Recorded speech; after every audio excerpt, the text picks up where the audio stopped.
Good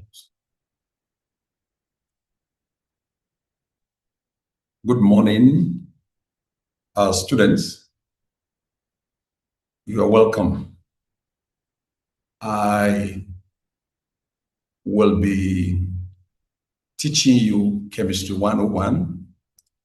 And the topic today, which I'm introducing, is reaction kinetics.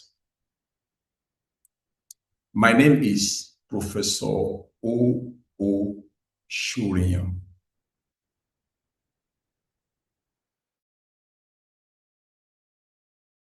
Well, the course outline is as follows.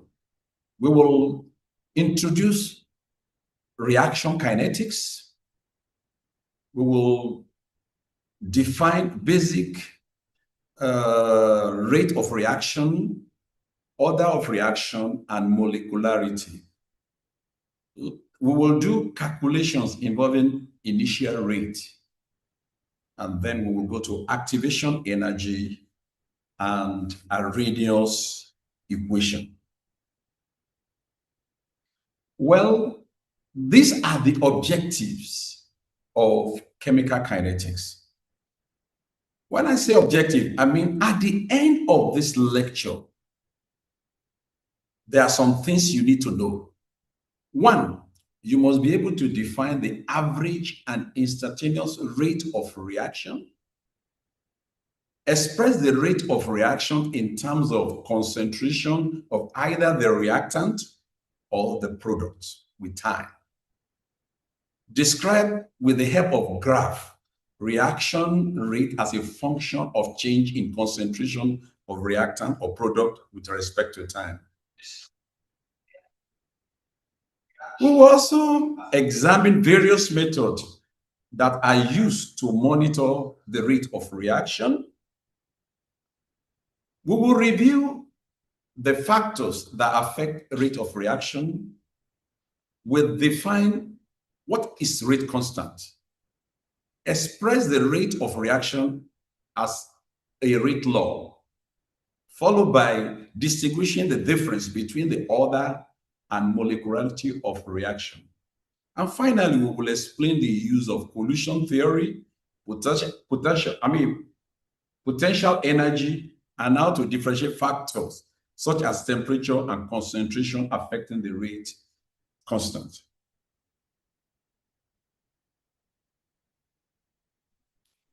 Now, let's talk about reaction kinetics. There are two major words, reaction, which we can see, reaction and kinetics. So there are two processes involved in reaction kinetics. First of all, the first process is reaction. A reaction is defined by its reactant and product whose identity must be established by experiment. So you don't just write a reaction without experiment. A reaction is as a result of doing experiment. So once you know the reactant and you know the product, then you can write the reaction. You can see the reactants and then the product. So for example, we have hydrogen reacting with oxygen to give water. And so this is the reaction. But one thing you ought to know is that it must be a balanced equation. So you can see that this equation is balanced. If the equation is not balanced, you might not likely be able to solve many of the problems involving reaction kinetics. Now, the second process is kinetics.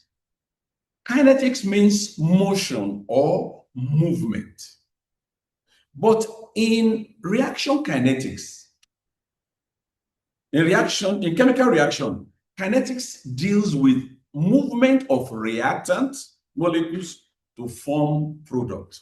So the reactant must move together, collide with each other to form the product. So that is the kinetics, that is the movement that we are talking about. So we talk about chemical kinetics.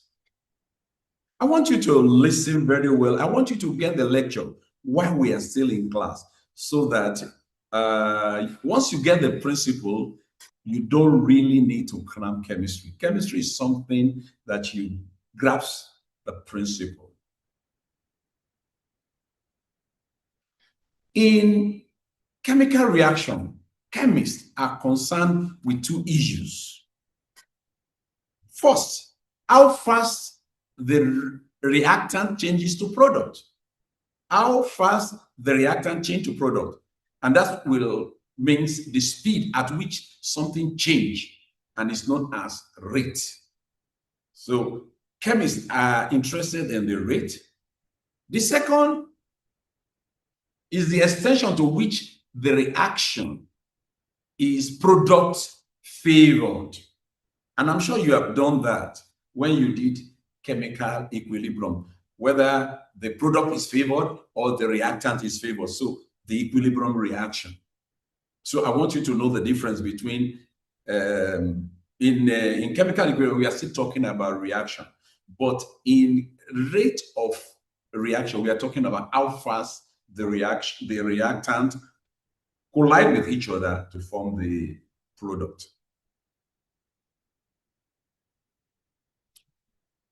Now, so the area of chemistry that concerns reaction rate or speed is called reaction kinetics or chemical kinetics. So we've been able to define what reaction kinetics or called chemical kinetics is still the same thing.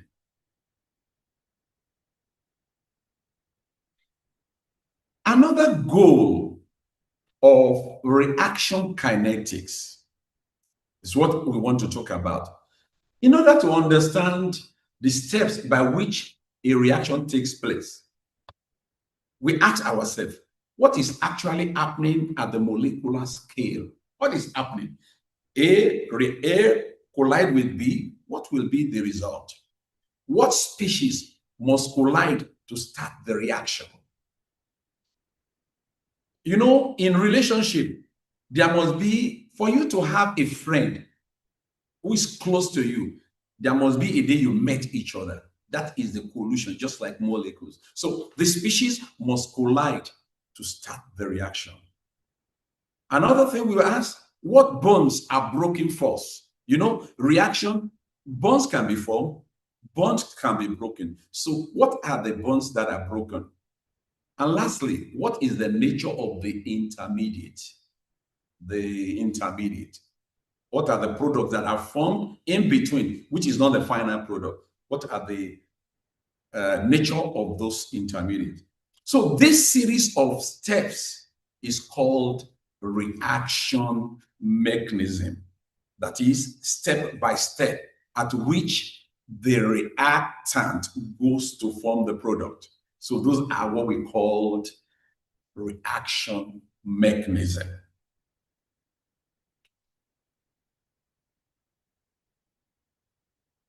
So in conclusion, let's define what reaction kinetics is. So reaction kinetics is a study of three things. One, the rates of chemical reaction, which we first defined. The second thing is factor which affects them. What are the factors that will affect the reaction? Will make it faster, or will slow it down, or will change the product? So what are the factors which affect them? And then finally, the mechanism by which the chemical reactions occurs. These are the this is the definition of chemical kinetics. So chemical kinetics involve all this. So if we ask to define chemical kinetics, all this must be involved, not just one. If you just say is the rate of chemical reaction, you might miss it. Talk about the factor affecting them, and we must talk about the mechanism which the chemical reaction occurs. Now let's move further. Let's go straight to what is rates of reaction. To introduce the concept of rate of reaction, let's consider the decomposition of nitrogen dioxide, NO2. It will give you nitrogen oxide and oxygen. Suppose in a particular experiment, we start with a flask at about 300 degrees centigrade. We measure the concentration of NO2, the reactant, and we measure the concentration of each of the products, the NO and oxygen. Let's say the result is as follows. If you look at the result, you will discover that NO2, the concentration is decreasing with time. It moved from 0 to 0.01, and then it moved to 0.07 after 50 seconds. 100 seconds, it moves to 0.065. So we can see that the concentration of the reactant is decreasing. But let's look at the concentration of NO, which is the product, and oxygen, which is the product. You will discover that the concentration of the product is increasing. It moves, initially it was 0, and then it moved from 0.021, then to 0.035, and is increasing. And also that of oxygen is also increasing. So we can see that the reactant concentration is decreasing with time, while the concentration of the product is increasing with time, while the concentration of the product is increasing with time, but the concentration of the reactant is decreasing with time. So I want you to know that we can see it using this graph. From the graph, we can see that the concentration of the reactant is decreasing with time, while the concentration of NO is increasing with time. Sorry.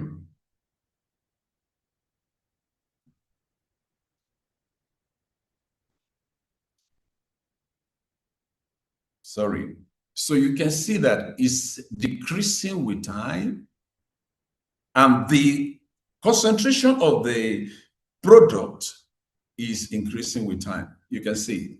And also that of oxygen is increasing with time. Then from this, you can see that the oxygen and the NO, though they are both products, they have different rate at which they are going. We will see that one later. Thank you.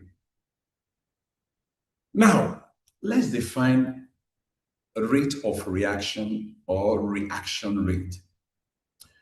Rate of reaction or reaction rate of a chemical reaction is the change in concentration of the reactant or product by unit time. So we can either use the reactant or we can use the product. So look at it now. Look at the equation. The rate of reaction is the concentration at a particular time A, at a particular time T2, and at a particular time T1. And so the concentration at that, subtract it from that of at the initial constant, at the concentration at the initial time, and then you divide it by the time.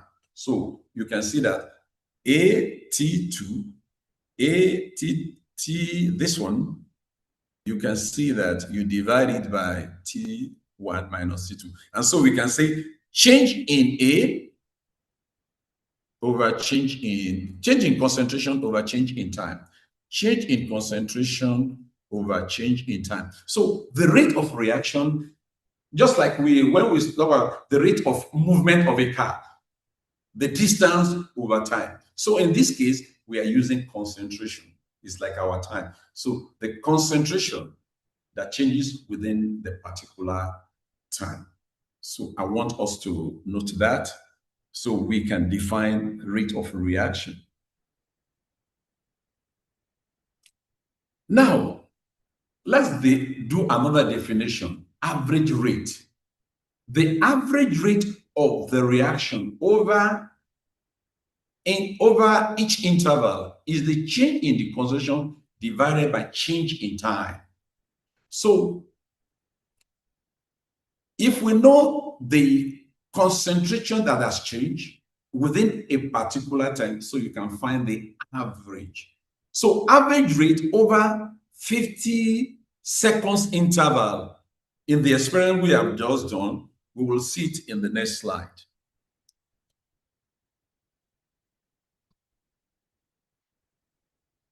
I don't know why it's not coming up. No.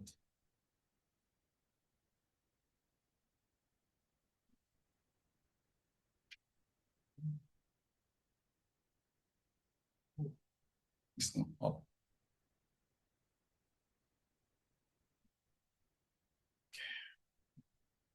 It's not coming up. The data over there is not coming up. Okay, we will talk about that. The data is not coming up, but you will see it in the slide. So you can see that the average at a particular, it will be the slope at that concentration like this, is the slope at that concentration. So we can find the rate at a particular time. Let's say at 100, we can find the rate over here by drawing a slope. We can find the rate over here by drawing the slope at 250, and we can find the rate at 250 of oxygen. And so we can find the rate at every average rate at every particular time.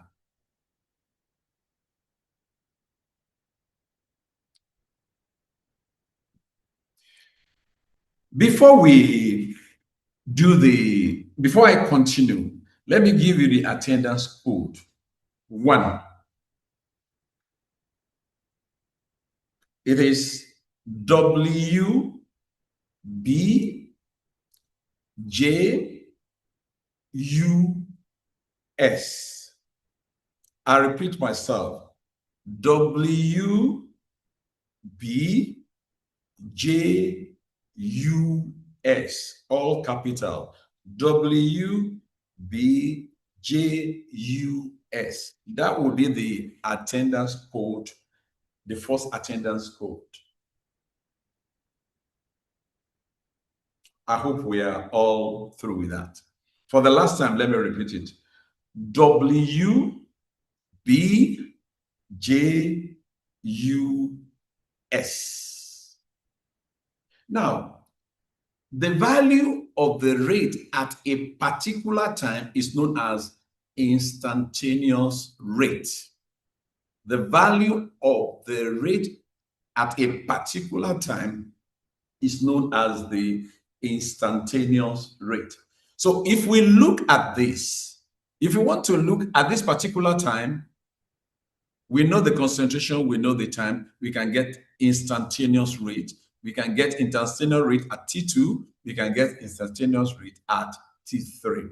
So this is the instantaneous rate at a particular time. So that is what we call instantaneous rate. But the rate at the start of the reaction, when an infinitesimal small amount of the reactant has been used up, is called the initial rate of the reaction. You can see the initial rate. You can find the slope of the initial rate. You can find the root of initial rate. These are initial rate. So there's a difference between instantaneous rate and the initial rate. The instantaneous rate might not be the same thing as initial rate. So, for example, the instantaneous rate will be here, but initial rate is here. So we really need to know the difference between instantaneous rate and initial rate.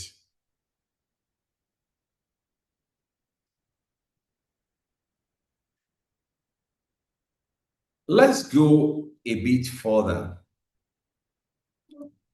Rate in terms of products or a product formation or reactant being used up. In general, if we have an equation like this type of equation, where A, the small a, is the coefficient of the reaction. The small b is the coefficient, and c, so it must be a balanced equation. If the equation is not balanced, you cannot do this. So if we want to find the rate will be equal to 1 all over a, the initial, that is the coefficient, all over change in the condition of a over change in time. There is a negative sign over there, which means the reactant is decreasing, and we want to make it positive, so we put negative over there. Look at it, will be 1 all over b, change in b all over delta t. And then for the product, the product is increasing, so delta c all over 1 all over c delta t. So you can see is positive, and this is positive. So if the equation is, if you don't know the coefficient, if you cannot balance the equation, you will not be able to relate the rate of A to B to C and to D. Now let's look at a typical reaction. BrO3 minus plus 5Br minus. We have to balance the equation. In order to know the rate will be equal to minus the concentration of this all over t, because the coefficient is 1, so we don't put 1. It will have been 1 all over 1. We don't really need to put the 1, so the 1 cancels, just minus. And then this is B, the bromide. It will be 1 all over 5 because the coefficient is 5. And then the concentration of bromine must change in time. And that of hydrogen will be 1 all over, put 6, it's not C, put 6. So it will be 1 all over 6, and change in concentration of hydrogen per unit time. And then the next one will be 1 all over 3 because the coefficient of this is 3. And so it will be 1 all over 3, change in bromine all over T, and then the last one is that of hydrogen. And so 1 all over, water, that will be 1 all over 3 times the concentration per unit time. So if you cannot balance the equation, you are not likely to get problems involving this type of reaction. We'll go through one now. This is an example that I want us to go. They said thiosulfate ion is oxidized by iodine according to the following equation. The equation is balanced. We are lucky that they have balanced the equation. They said if 0.0080 moles of S2O3 is consumed in 1 liter of solution per second. So that is the rate of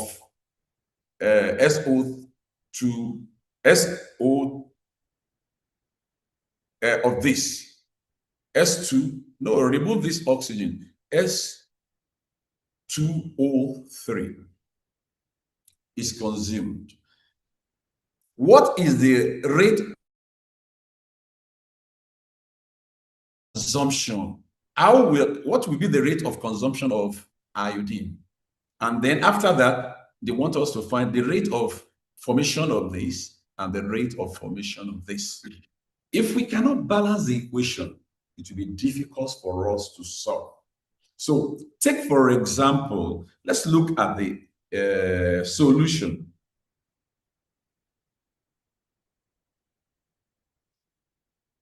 The rate of consumption of S2O3 is 0.008 moles per liter per second. We have been given, that's what we are given.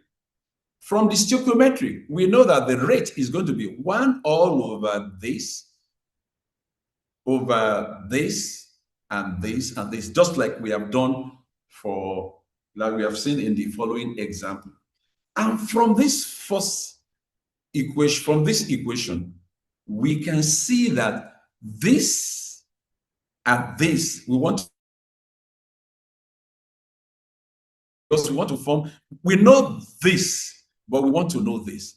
We can relate this one to this, and it will give you S2O3 2 minus will be, then this 2 goes over, we multiply by this. So that's where the 2 came up. And so from this, we can get this. The rate of this will be 1 over half of this whole thing. And we know this. We have been given this to be 0.008 moles per liter per second.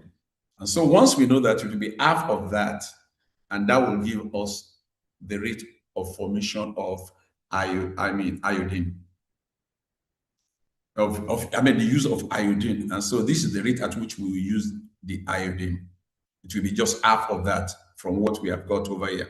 Now we want to get that of this and that of this. That of this, it will almost be equal to this one because they are the same thing. So it will just be equal to 0.03. What we got here is what will be there because this will be equal to this. And then lastly, this will be divided by, so we will divide it by 0.000. It will give us 0.08. So when you divide this, so we can easily solve. But if we cannot balance the equation, it will be difficult for us to solve this kind of problems. So I want you to try to get how you can solve. You can balance every equation, then you will be able to solve many problems in chemical kinetics. Now, let me give you the code, second attendance code. It is U E X Y B. U E X Y B.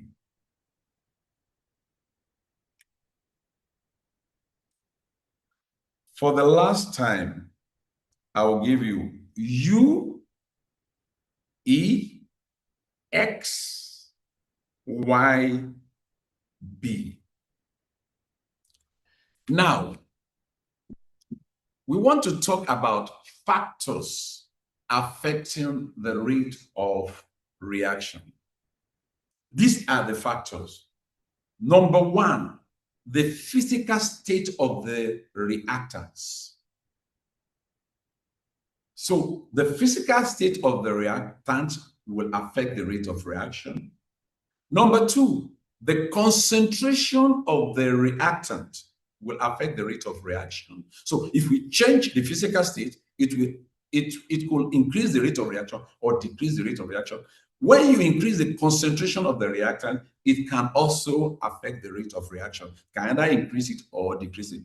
Also, when we increase the temperature of a reaction, definitely we know the reaction will be faster when we increase the rate of reaction, depending on the type of, whether it's endothermic or exothermic, the temperature will affect the rate of reaction.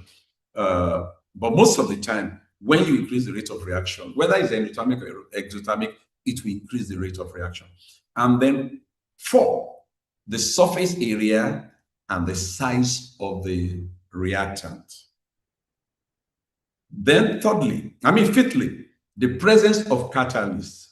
Catalysts will increase the rate of reaction, or it could decrease the rate if it's an inhibitor. And then lastly, pressure of gaseous reactant. When you increase the pressure or you decrease the pressure, it can increase the rate of reaction. Let's go into it one by one.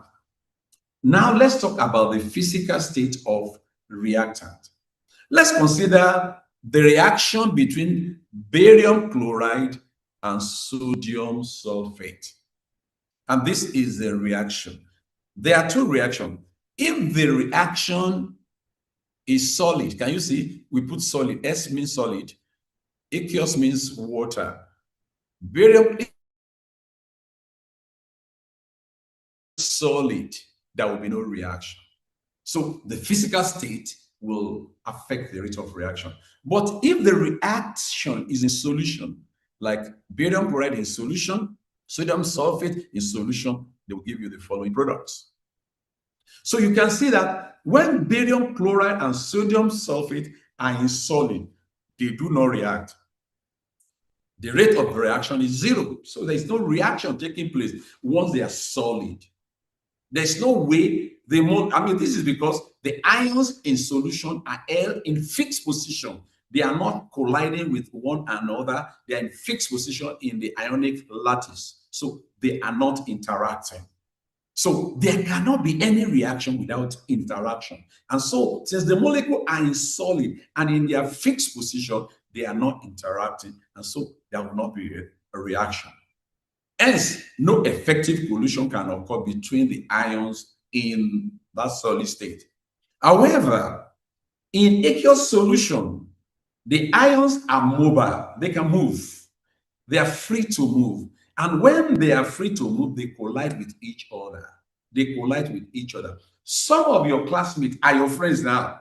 You never knew them. You didn't go to the same school, but you met in the room, you met in class, and you became friends. So there must be collusion. Something brought you together. Something collided you together. Like this, I mean, the class chemistry 101 can make you collide with other students, and then you will form bonds. And so, however, in aqueous solution, the ions are mobile, they collide with each other effectively, giving rise to a chemical reaction. So that's why in aqueous solution, there is a reaction. In solid solution, there's no collusion, and so the ions cannot collide with each other, and hence there is no reaction.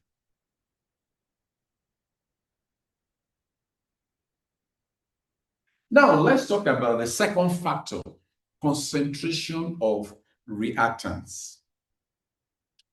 A chemical reaction will occur only if the particles of the reacting substance are allowed to come into contact with each other.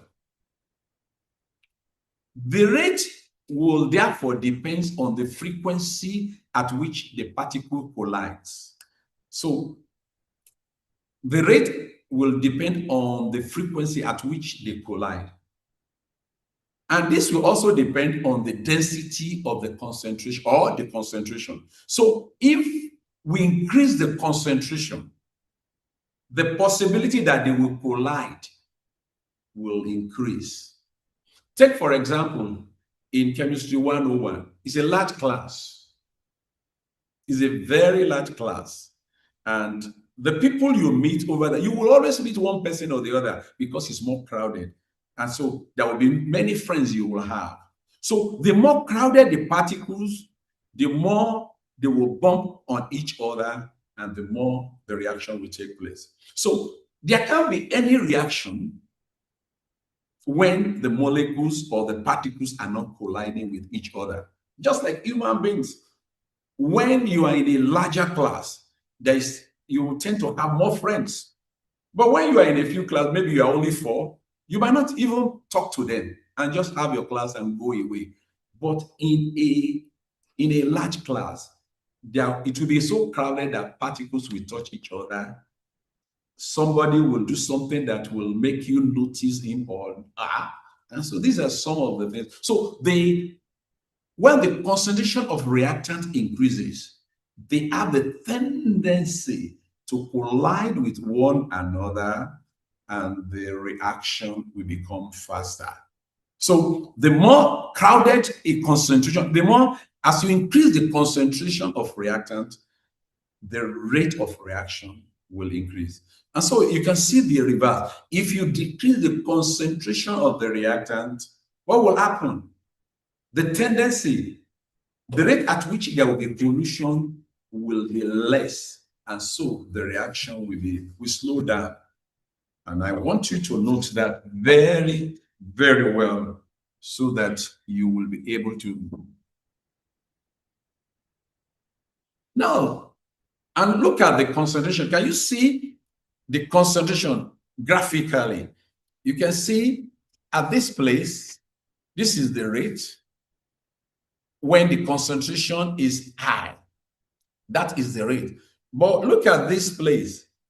Look at this place. When the concentration is low, the concentration is low, and so the rate is lower and the rate is higher at higher concentration. So you can see how you can see it graphically, because I could give you a question where I will show me whether the rate increases or is decreasing. So you can see that at higher concentration, the rate is going to increase. Can you see the rate? And now at lower concentration, this is the concentration, the rate is lower. And so this is how, and this is as a result of molecule colliding with each other, or the tendency for that will be difficult for molecules to collide with each other when this solution is dilute. And so this is what we have. And I want you to note this very well. I want you to understand this principle so that you don't really need to cram chemistry. It will come easily as you understand the principle.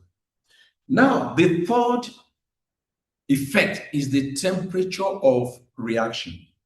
What will happen when you increase the temperature of the reaction? So you discover that when studying effect of concentration, the temperature is kept constant. I want you to know that. When studying the effect of concentration, the temperature is kept constant because we don't want two things to affect it. So the temperature is kept constant. But in this case, we want to increase the temperature. If the reaction is at constant concentration while varying the temperature, look at that. The concentration is constant while changing the temperature. How does it affect it? You will discover that the rate increases as the temperature increases. The rate will increase as the temperature increases. Let me give you the reason. When the temperature increases, the molecule of the reactor moves faster as a result of gaining more energy. Because when you supply heat into a molecule, the molecule will gain energy and will begin to move faster. And as they move faster, the collision will be more frequent. The collision will be more frequent. And so the reaction becomes faster. So the ability to collide with each other will be faster. You see, I want you to know that the rate can double for 10 degrees centigrade rise in temperature. You can double the temperature by just increasing by 10 degrees centigrade. So you see that the molecule, as they gain temperature, the frequency of collision will increase and the reaction will be faster. I want you to think about this. If the temperature is lowered, the molecule will lose energy. And when they lose energy, they can no longer move at the velocity at which they are moving. So their collision, the frequency of their collision will be less. And so the reaction slows down. So you can slow down a reaction by removing temperature. And you can increase the rate of reaction by increasing the temperature. And you can see that even in your normal cooking at home, when you are boiling yam, if you increase the gas and is burning brighter, it's likely the food will be done faster. Beans, you need more heat. So if you increase the heat, there will be more collision and the reaction will take place, and you'll get the beans done on time or rice on time, anything you are cooking. That's if you cook at home. Now let's look at it. I just want to use this to illustrate. You see, the particles have less energy here, and so less frequency. of collision. And though there could be successful collision, but the tendency is lower. But when you increase the temperature, the molecules are high, and the frequency is more. The frequency is more here, and the molecule collides faster, and the rate of reaction will increase. And I want you to know that.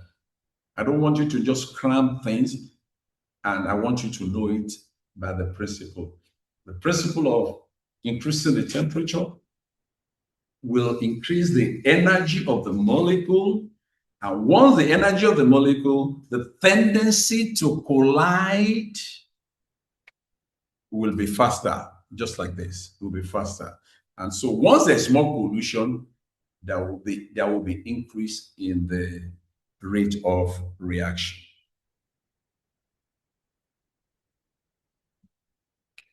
Now, we will talk about the third factors affecting the rate of reaction: surface area and the size of the reactant. There are two types of reaction. One is what we call the homogeneous reaction. Homogeneous reaction are reactions in which all the reactants are present in the same phase. It could be in solution, it could be in gaseous phase, or it could be in solid phase. So they are in the same phase. Whether they are solution, they will all be solution. If they are in gaseous, they will all be gas. And if they are solid, they are all solid. So that type of reaction is called homogeneous reaction, where the reactants are in the same phase, either gaseous phase or solid phase or liquid phase. The second type of reaction is what we called heterogeneous reaction. These are reactions in which all the reactants are in different phases. Some are solid, some are liquid, some are gas. Look at the first one. Zinc, this reaction, zinc is HCl is in aqueous solution, is liquid, and then it's also zinc chloride is in liquid, and this is gas. So this is an example of an heterogeneous reaction. Let's look at calcium. This is calcium carbonate, is solid. Hydrogen chloride is in aqueous solution. Calcium chloride is in solid. Water is a liquid, and carbon dioxide is gas. So this is also an example of heterogeneous reaction. When the reaction is heterogeneous, the particle size will influence the reaction. And I want you to know that when the reaction is heterogeneous, the particle size will influence the reaction. If a chip of calcium carbonate, marble, and powdered calcium are used, the reaction is faster in powdered. Why? Because the particles are smaller. But if it's the marble, it might not be faster. And this is because the powder have a larger surface area than the marble. The marble is bigger, but the powder is just like, let me give you an example. You want to cook yam. You could just peel the yam and put the whole lump inside the pot. It will take some time. But if you want to make it faster, the yam to cook faster, you cut it into small pieces and it will be faster. And the smaller the pieces, the faster the yam will be done. So I want you to know that. So surface area and the size of the particle will influence the rate of reaction. Now, let me give you an example. Look at the surface area. Look at this one. It has this is a solid, and the particles are all, the red are around it. They will not be able to, this red molecule will not be able to go inside, but they will just be outside. And so they have less surfaces to interact. But take, for instance, if you break this molecule into smaller pieces, many of the red one will be able to go inside it, will be able to go inside it, will be able to go in that. So the reaction will be faster. So the size of this will make it less faster for the rate of reaction. But because this one has been broken into smaller particles, the reaction becomes faster. I want you to be able to see it so that you will be able to see this surface area that I'm talking about and the size. Now let's look at this. If we have this molecule 2 by 2 solid, is a solid, and we cut it into 4, and each one of them will be 1 centimeter. This is 2 centimeter, and this will be 1 centimeter each. How many surfaces will be here? There are 6 surfaces. 1, 2, 3, 4. There will be 6 surfaces here. So if we want to know the surface area, 2 by 2 times 6 surfaces, that will be the area. This is the area. But if we divide it into smaller pieces, there will be 6 of there will be 8 of them. 8 of them. And they have 6, but it's 1 by 1. When you multiply it, the surface area is larger. Can you see? It's larger than this one, which is bigger. If you use, this is like using the lumps, and this is like using the smaller pieces. And so you can see how we calculate the surface. You can see how the surface area is almost 2 times that of this. And so the reaction becomes faster as the surface area increases.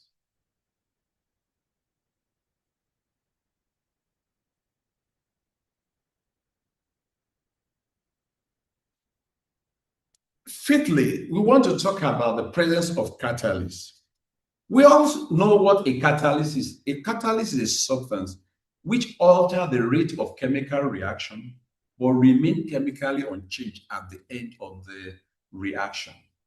So one thing you should know about catalysts is that they remain unchanged at the end of the reaction. They are not used up. Catalysts tend to be specific in their action. What catalyzes a reaction A and B might be different from what catalyzes A and C. So they are specific.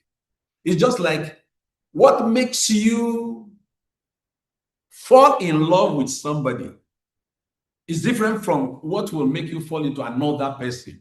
What you like in this person might not be what you will see in the other person. So they are specific, individual specificity. So what you are will determine what you will like. So catalysts are specific in their action.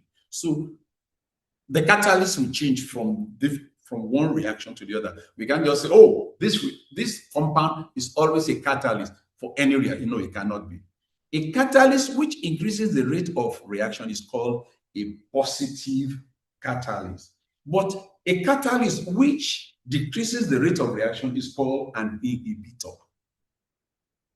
And I want you to know that. So we can say catalyst which is negative catalyst, which is called an inhibitor.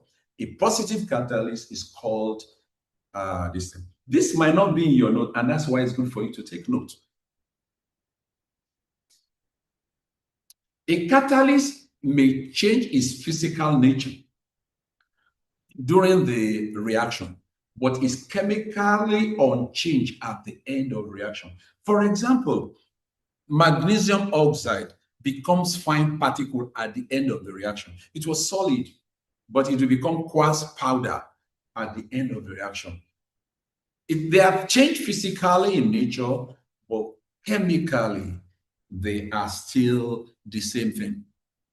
So you can see that catalyst will function even though it is present in small proportion. You don't need to add a lot to change the rate of reaction. All you need to do is to add a little. You don't need so much to catalyze a reaction or to inhibit a reaction. And lastly, the pressure of gaseous reaction. This can only occur in reactants that are gaseous.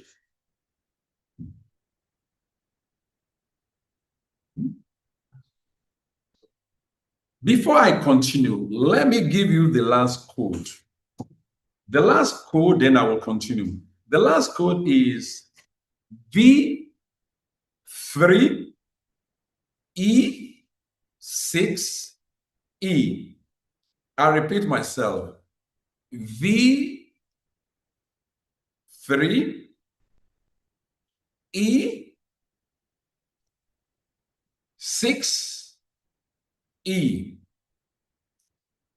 I want you to get it. I will repeat myself for the third time. And please submit immediately. V3E6E.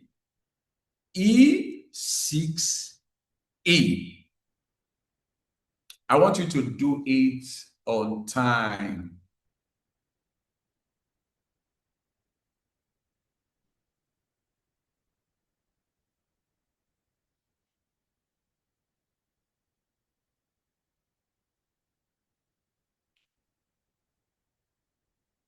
The prayer of gaseous reaction. Like I said, this can only occur in reactants that are gases. An increase in pressure will decrease the volume. If you increase the pressure, the volume will decrease. And therefore, there will be increase in concentration. If you increase the pressure, the volume will decrease and it will cause an increase in concentration of the gas. This will lead to increase in the rate of reaction. This will lead to increase in the rate of reaction.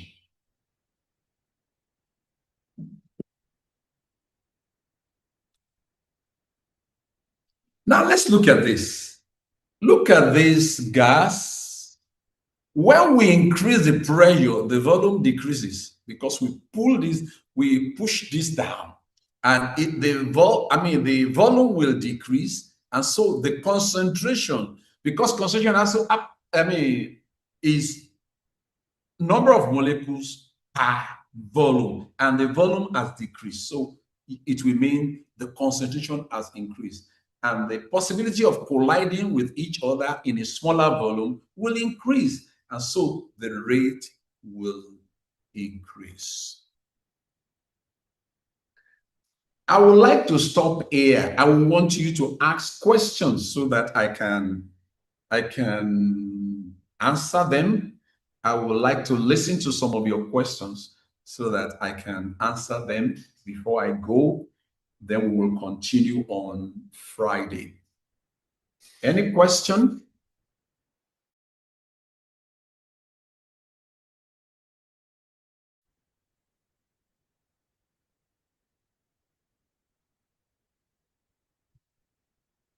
It seems as if none of you is giving you are not asking any question. I know maybe you understood my lecture. That's why there's no question.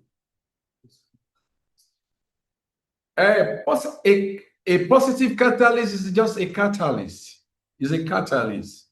I saw, what do you call a positive catalyst? A positive catalyst is a catalyst, but a negative catalyst is called an inhibitor. So I want you to note that. A catalyst is something that increases the rate of reaction, but a negative catalyst will cause a decrease in reaction. I want to thank you for attending my lecture. I wish you all the best. Have a wonderful day. Bye.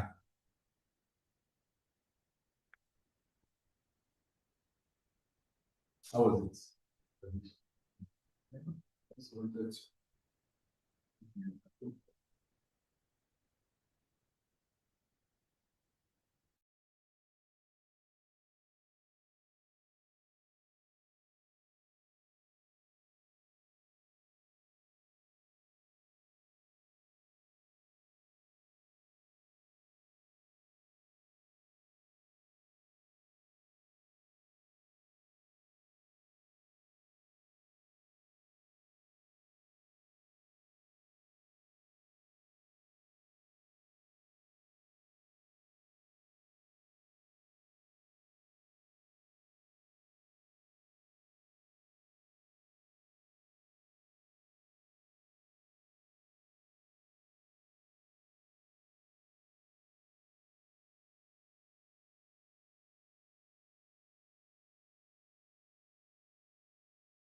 Attention, please. This is to inform all the students that Physics 101 will not hold today. Hello? Yes. Hmm. Hello? Yes. Hmm.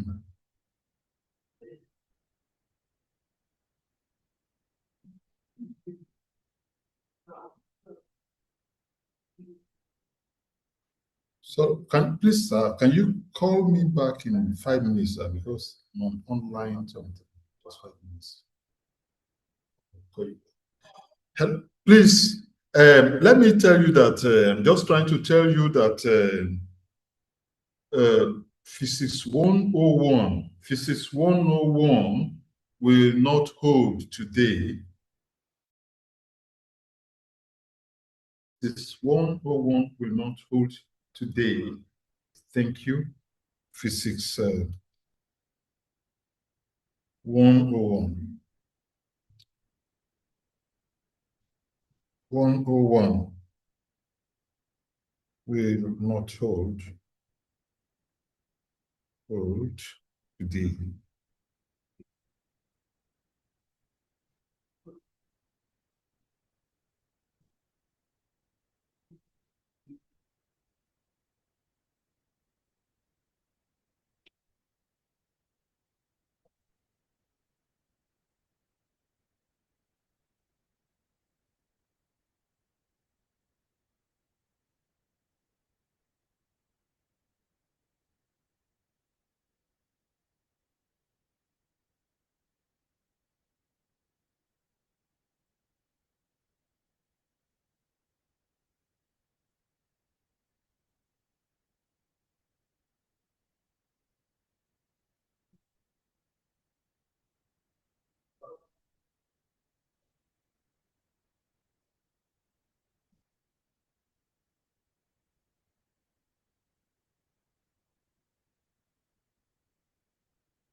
Morning, sir.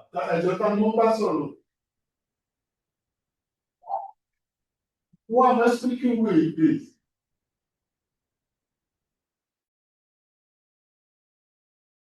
Hello? Ta ni wọ́n bá sọ̀rọ̀ ẹ̀yọ́? Okay, who am I speaking with? Oh! My prof, how are you? So sorry. I'm quite surprised. Oh, sorry.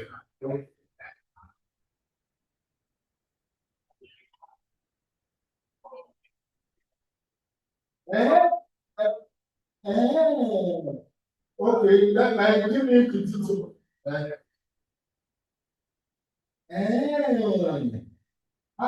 interesting. So let me please send me detail so that I will tell the TSM brethren for them to look at that, and then I will tell the state master there too. Well done, sir. Sorry, I didn't say this number. Thank you. Yes. Yes.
Hello, my God. How are you, sir? Oh, Are you around already? Okay, please don't forget that.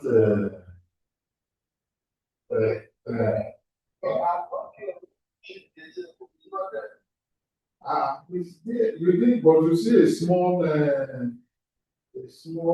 cone. Okay, roll on. There's roll on, and then the roll on. If it is not on the table, then it will be inside the small black that bag. So you don't like. I think it should be inside.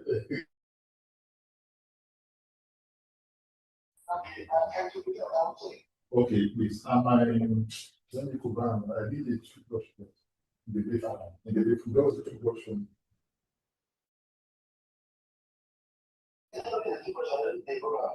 The toothbrush and the roll on. Yes, and then the cream. Mm.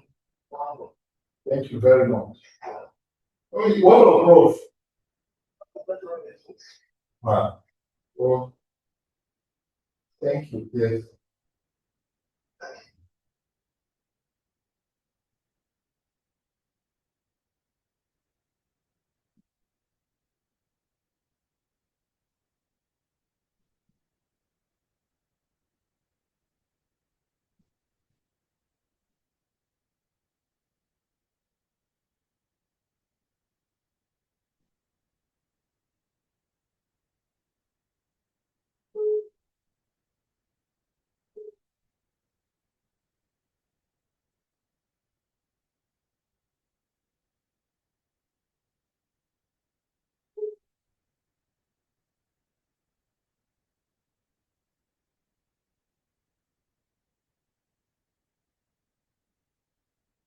Those are carrots are yeah.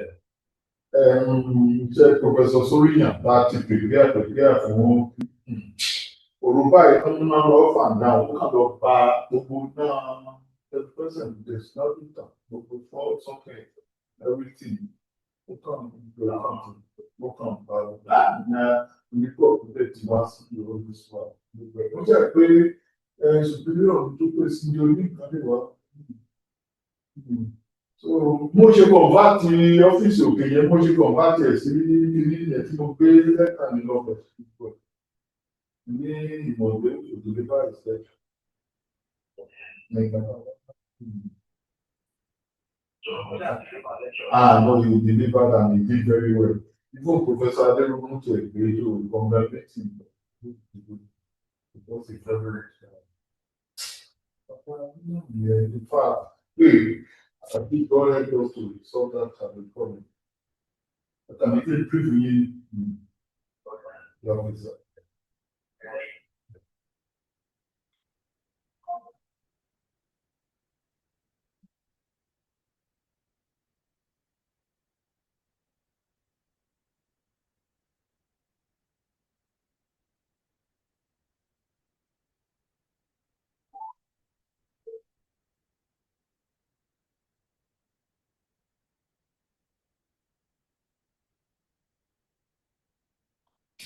Hello, Superior.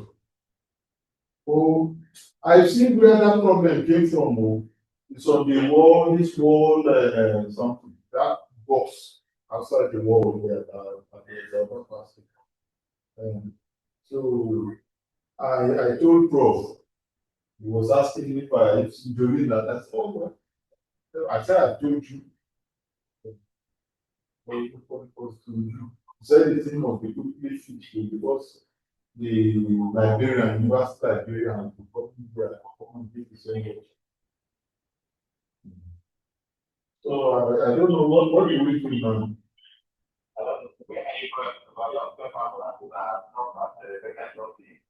No, I'm not up in the research fellow office up because that was why we made the lecture. That's where we should go to now so that the classes will not fail today. Yeah? I think what we class, but where are you? I need to. Okay, let me come now.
Hello.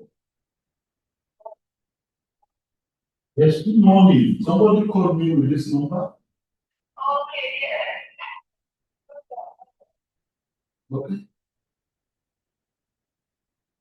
Good morning, ma. How are you today? Hello. Yes. Ṣé school eléyìí?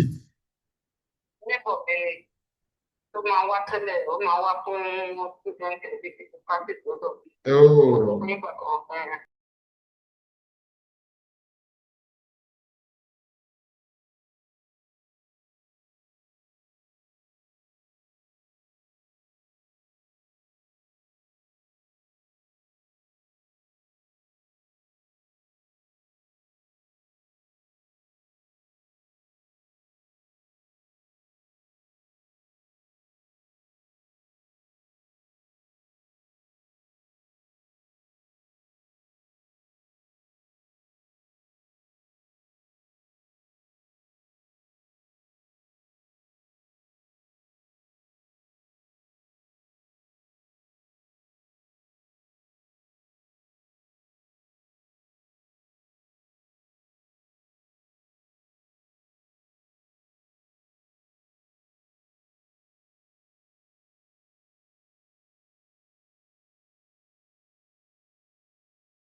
Good morning. This is 103. Please, if you are home, can you just respond by dropping message or chatting?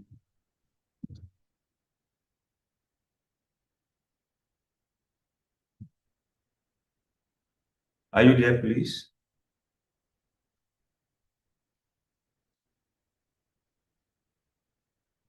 And I would love to pass this announcement across to us. This announcement is coming from the secretary to the course, Dr. Olatinwo.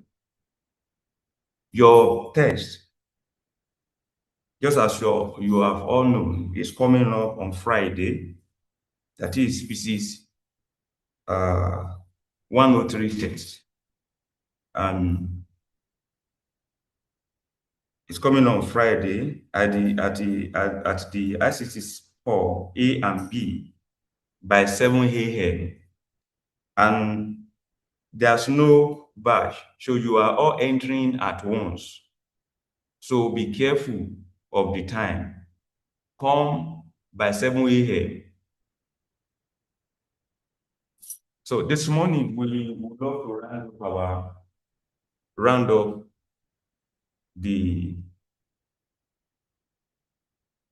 this particular topic I've been taking up for the past few days now. So we are rounding up today, but we'll be seeing someone else that will come and take us on another topic. So the last time we met, that was on Monday. We look at the share modulus and the bulk modulus. And someone was asking that what is the unit for bulk modulus? And I think we have, by now you should have known the unit for bulk modulus. So, and we look at some example. I'm not sure if you people are online. If you are online, let me know. Let me carry this. Can I carry this? Okay, yeah, I can shift it so that I can see their chatting. Okay. Okay.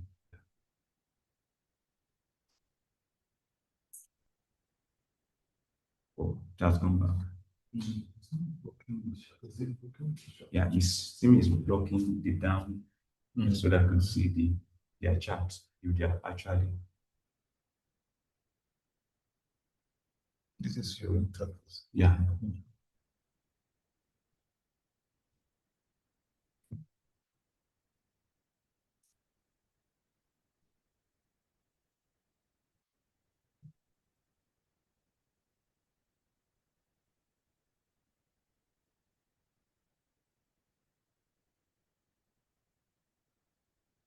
What?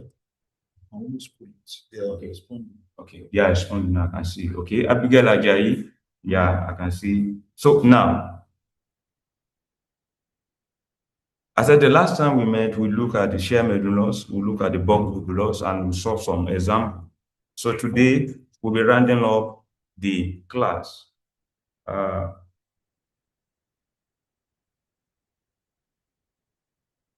We'll look at the first thing we'll be looking at this morning is compressibility.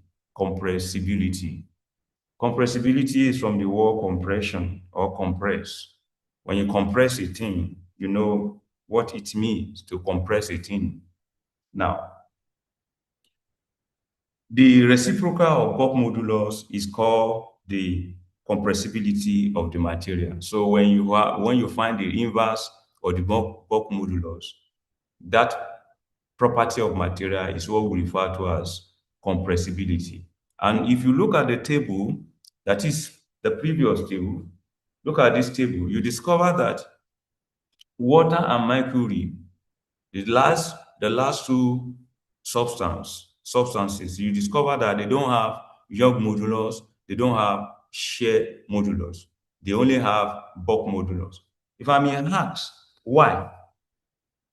Why? Why is it that they don't have shear modulus? They only have bulk modulus. Why?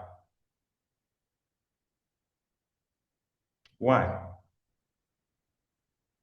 The reason is that liquid, because the reason is that liquid does not sustain a shear force, and it does not sustain a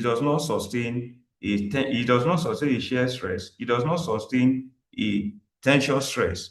It will rather flow instead. So when you push a liquid, it will rather flow. So that is the reason why we don't have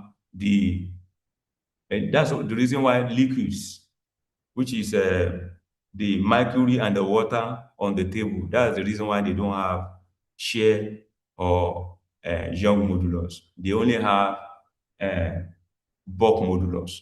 So this is very, very important, because I told you this, some of the things they can ask you either in your exam or in your test. So be mindful of this.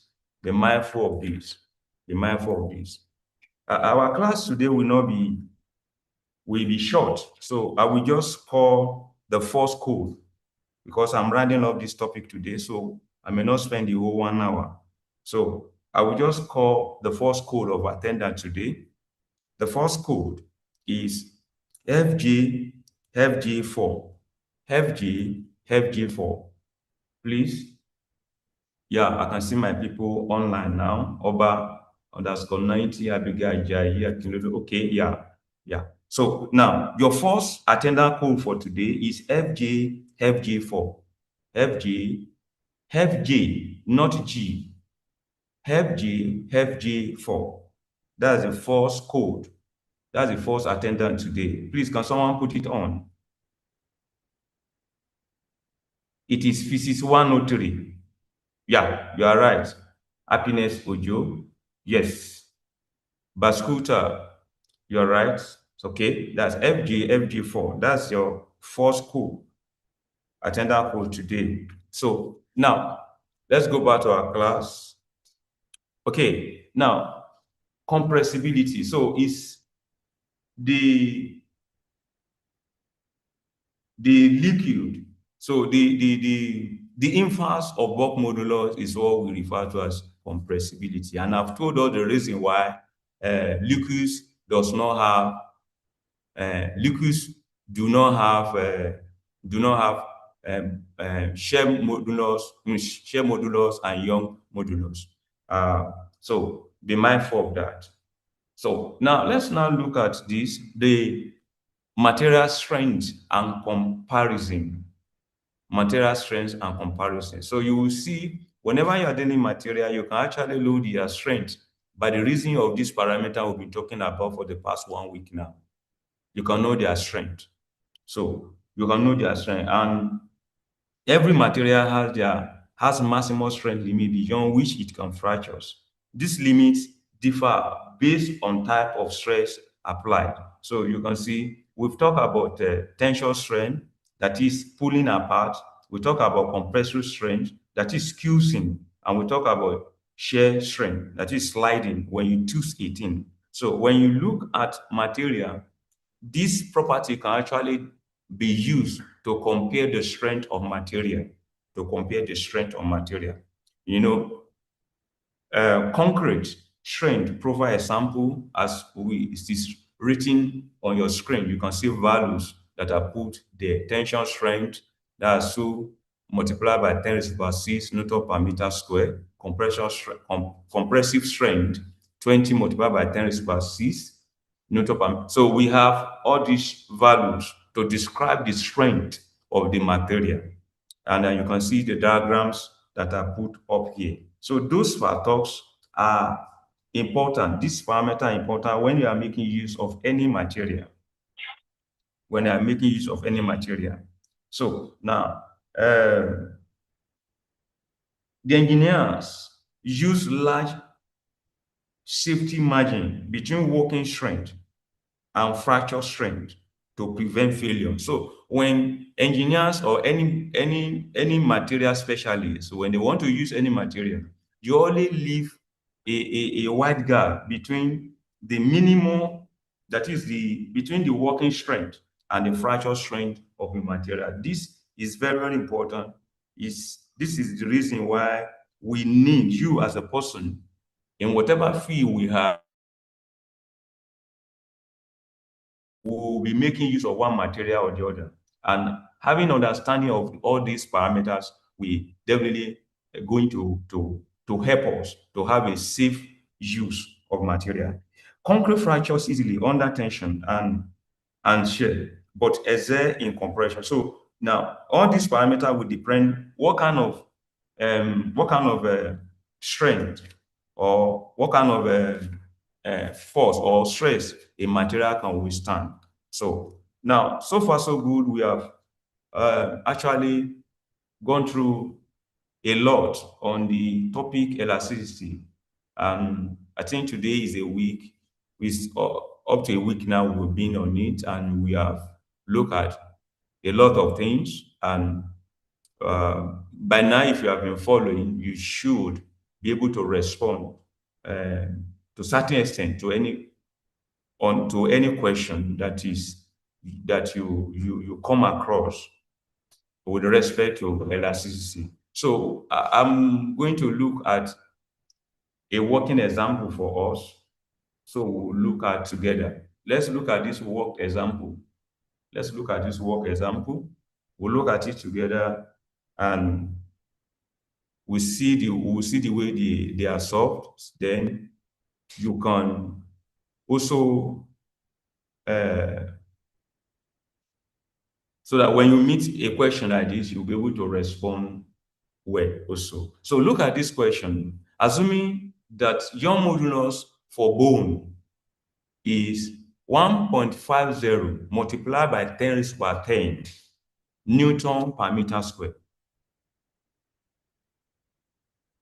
And that bone will fracture if more than 1.50 multiplied by 10 raised to power 8 Newton per meter square is exacted on it. So we can see we are giving two parameters here, the Young modulus. That implies the bone, what we are trying to look at in this situation is the deformation that have to do with the length, increase in length of the bone because of the word Young modulus, if you have been following the class. And also, we've been giving the maximum stress that the bone can be subjected to before it fractures. And if you remember when we were discussing the strength-strain curve, you remember there is a force section of that curve that is linear. And at that point, that's why we say the Hooke's law, the material will obey Hooke's law. There's a point where the force, if the stress is more than that, the material will break. And there's a point, there's a section where the material will be deformed. That is permanent deformation. And there's a point when you increase the force, the stress, it will break. Now, we've been given here that the maximum stress this bone can sustain before fracture is 1.50 times 10 raised to power 8 Newton per meter square. The first question is that what is the maximum force that can be exerted on the femur bone in the leg if it has a minimum effective diameter of 2.50 centimeter? B, if a force of this magnitude is applied compressively by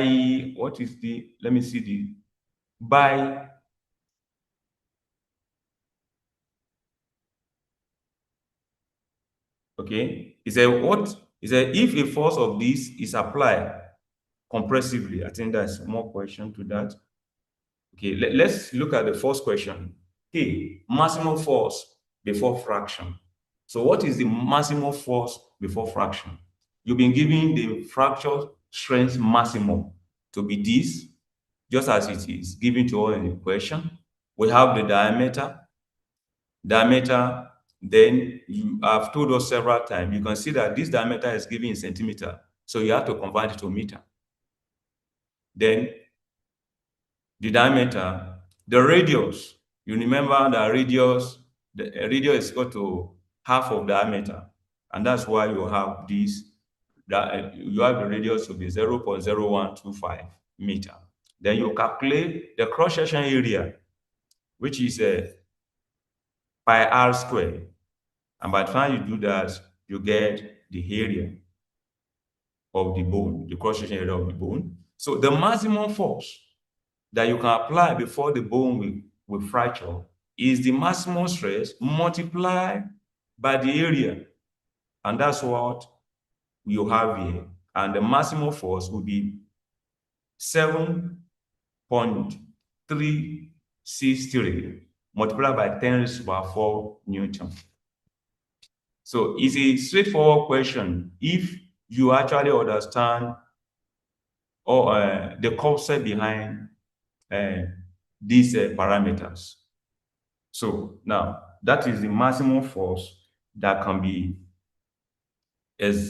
that the bone can sustain before it fracture. Now the next question is, with that force, with that experience, to what extent was he shortened? To what extent was she shortened? That is shortening under maximum compressive force. So we want to look at that bone. To what extent was she shortened? So now, given the Young modulus to be 1.50 times 10 raised to 10 Newton per meter square, and original length has been given in that question to be 25 centimeter. So you convert to meter. Then the maximum strength, the strength at the maximum force is given to be this. And you remember your modulus, by definition, is the stress over the strain. The strength over the strain. And you remember that strain is equal to change in length over the original length. Change in length over the original length. So before I continue with the example, I will love to pass this information across to us again this morning, please.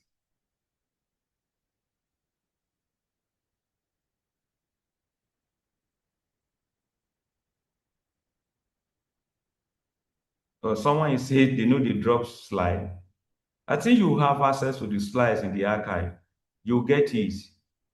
So please. Now, let me pass this information across to us again. Please. Let me pass. Where is Salahuddin this morning? I've not heard from Salahuddin this morning. Who else again? My regular people that normally respond to questions. Salahuddin, David, Salusi, where are you people this morning? Okay, let me pass this information across to us again, please. Physics 103 test, or if you are here, your own code is 105. You are doing your test the same time. So either physics 103 or 105 test is on Friday, 23rd of January by 7 a.m. And there's no batching. You are all entering at the same time. So make sure you arrive by 7 a.m. at the ICT A and B for your test. Please don't play with this. Don't joke with this, because there won't be any makeup test. So please don't play with it. Okay, I would love to call the second code for today, because I told us I'm rounding up today, so we won't necessarily spend the whole 1 hour. So I'm dropping the second code for today. 4QQFR. 4QQFR. Can someone put it on for me, please? 4QQFR. Yeah, thank you so much. Who's that person? Yeah, thank you. Okay, So 4QQ, that's your second code for today. And once I call the third one, you submit and for your attendance to be acknowledged on the portal. Now, so the young modulus is stress over strain. We already be given the stress. So we are looking for the change in length. So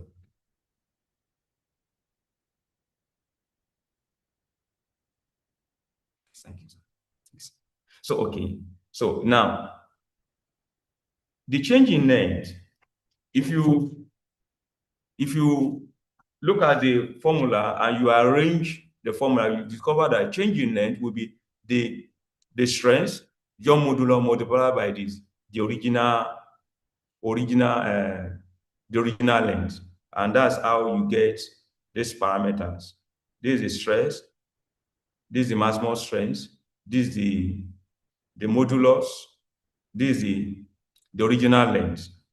By the time you do your computation, you arrive at this. So the bone will be shortened by 2.50 millimeter.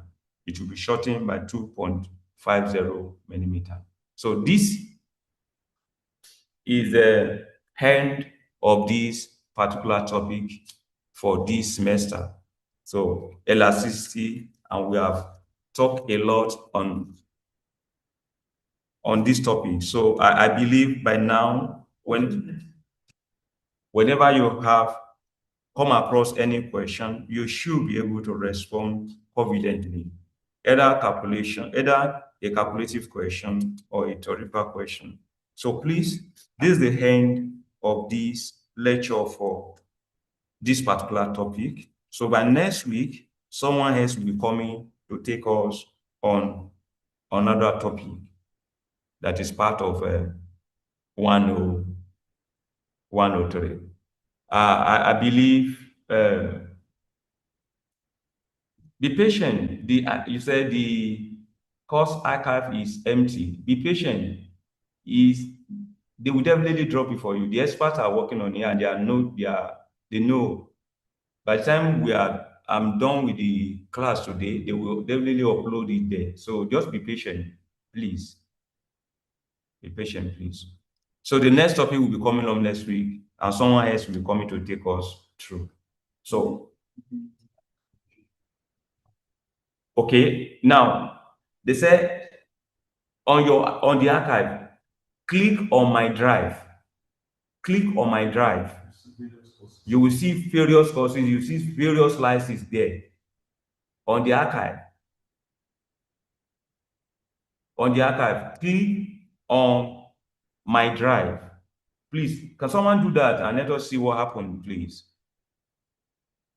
And give us a response here. Click on my drive on the archive. Someone is asking, will this topic be part of the test? Of course, it can appear. I'm not saying it will appear, but it can appear. You finish it, your test will come in on Friday, and we have rounded up the topic. So definitely, if you find it in your test, why not? The only question that you cannot find in your test is those topics that you have not covered. So any topic that you have been taught, it can appear in your test. So please, list of all topics for 103. No, you should know that if you have been attending the classes, you should know those topics that you have been taught. Where is the archive? Where is the archive? Go to the link. Go to the link. When you go to the link, you see the archive there, and in the archive, you click on my drive. Under submission, you say under submission, you see archive and click on my drive. Someone say the folder is empty, but so you will definitely get it, please. So now let me call the last code for today. Then you submit, and I can find my way out of this place while you also can start reading for your test. The last code for today attendance is Y7N8B. Y7N8B. Can someone help us put it on? Y7N8B. Correct. So please, about that Scott. 90, thank you for that. Yeah, thank you. Ola, yeah, thank you. Yeah. Where's Alauddin today? I've not seen Alauddin. Please, can you submit your attendance and let me see if it is successful before I leave, please? Submit now, please. Submit now. Submit now and give me feedback if it's successful before I leave. What of the link? Adetomi, Emmanuel, you are asking, where can we get the link? The link that you use to join the lecture, check that link. Oba_90, thank you, Don. Please. Okay, please, someone else, submit the attendance, please, so that I can leave and you start reading for your test. Please submit the attendance, okay? I think, yeah, so Emmanuel, you okay? Akin Bolu, thank you, Don. Someone else. Someone says it's not working. What is not working? What is not working? Adejumon, Jamie, what is not working? About 3 people have submitted their attendance. Which one is not working, please? The attendance has been submitted. Thank you, Emmanuel. So, please, I think I have to leave now. God bless you, sir. God bless you too, David. Thank you so much. Have a wonderful day. Please read for your test on Friday by 7 a.m. On Friday by 7 a.m. Thank you. Thank you so much, sir. Yes, sir. You have finished your course. For my topic. Yeah, your topic. So, but they're saying I'm saying the link that I tried, that I is there.